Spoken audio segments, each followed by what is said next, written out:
Are you living every single day with a mundane routine that feels like you're not really going anywhere? This principle might help.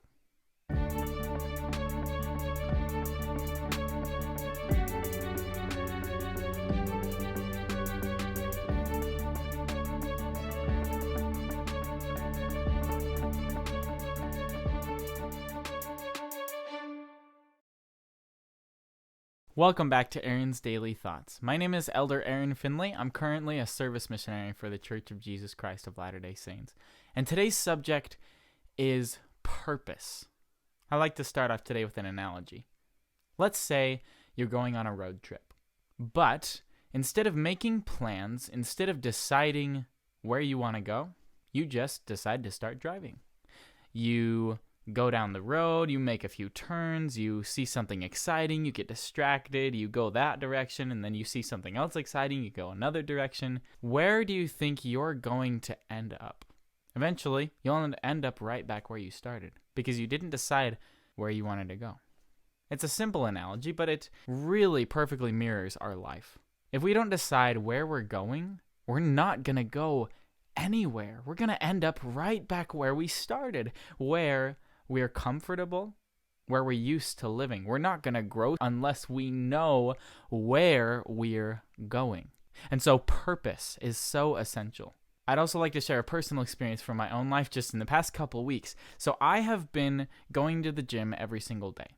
I've only been going there for 15 minutes, but I've tried to get a good workout while I'm there. I've tried to work out until I feel fatigued, and then I've gone home just so that I have that consistency. And it's been good for me, I think. I haven't regretted going to the gym.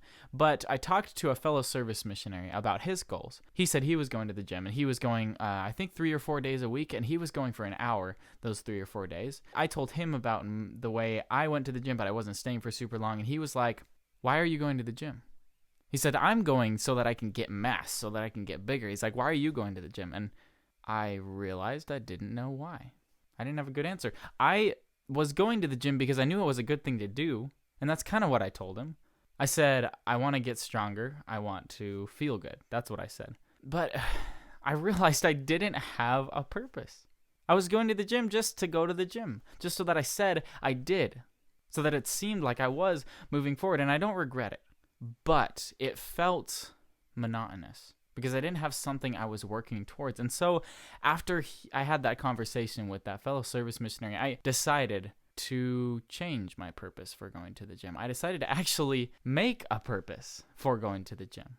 Now I go to the gym to get stronger. And I have specific goals that I'm working towards in each muscle group so that I can work towards those goals.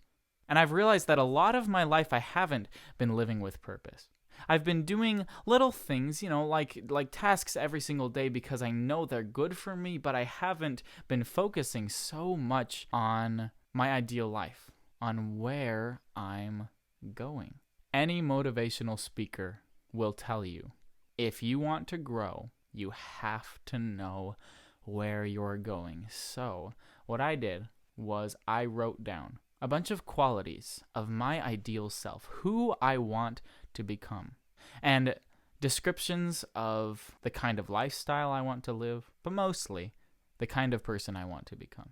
That's a general thing. We talk about SMART goals a lot. If you've ever heard that acronym, SMART stands for specific, measurable, actionable, relevant, and time-bound. Now, those apply to smaller goals. Those apply to specific goals that lead to your vision.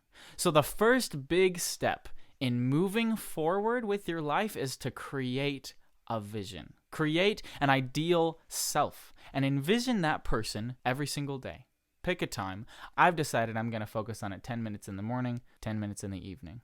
But it is important to keep that at the front of your mind, that vision of who you want to become. You visualize it in your mind every single day. Picture your ideal life. Then, the second step is to make goals that align with your vision. I have experience with visualization not working for me, and that is because I didn't make specific goals in order to reach that vision. I made the big overall overarching vision and I focused on it every single day, but I didn't have specific measurable goals in order to get there. And I felt like the change was supposed to happen overnight. I felt like all I needed to do was visualize who I wanted to be, and I would become that. Now, that is the first big step, and that is how you find opportunities. That is how you attract the opportunities to be able to become that person, and you will find those opportunities as you visualize. But making goals and committing to taking the steps, the action plan, in order to become that person, in order to fulfill that vision, is essential. The difference between successful people and people who don't achieve what they want is action.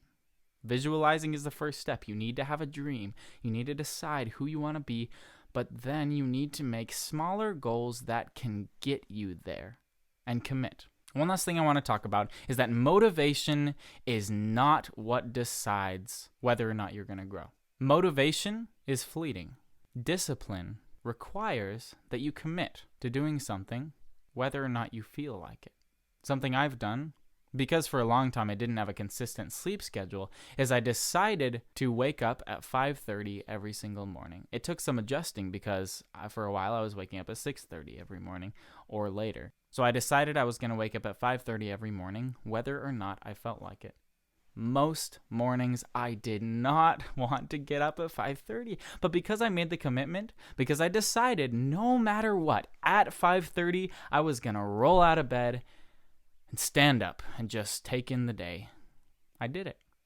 I didn't want to do it, but I still did it. And understand, motivation helps you in the beginning.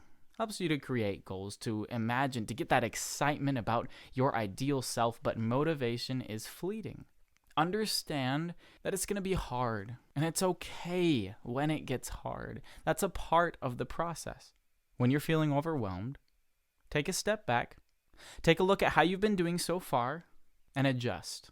That is how growth happens, little by little, step by step, as you make adjustments, see what works, see what doesn't work, and learn from your mistakes. We are all going to fail. The difference between people who achieve what they desire and those who don't is how they respond to failure. In order to make this subject come full circle, live with purpose. Step 1, decide who you want to be. Write down a vision of your ideal self, as detailed as you want it to be.